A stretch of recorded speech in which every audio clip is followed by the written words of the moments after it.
I can get so annoyed at my husband for trying to fix my problems instead of just letting me vent, letting me verbal process. But thanks to grad school, I learned that he might have actually had a point.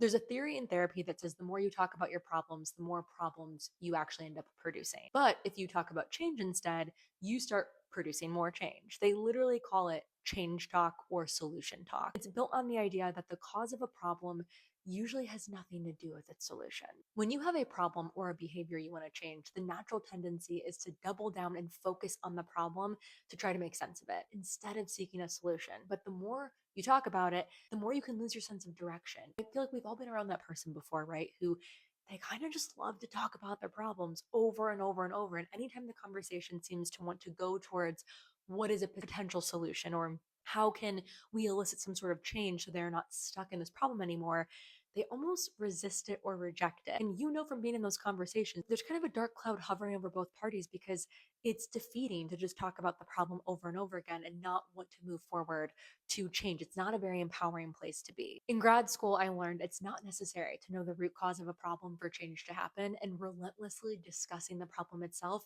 is way more harmful than it is helpful. You have the ability to resolve the challenges life throws at you. Change talk puts you in the driver's seat, and it's not by ignoring the problem, but by highlighting and using your strengths, assessing what resources you actually have, and moving you toward the future that you actually want. And just like it's unnecessary to dig for the root of the problem, it's actually equally unnecessary to search for the right solution. You typically can't know from a conversation what the right solution is. It's better to build a menu of solutions and test them. As you test when something's working, you do more of it.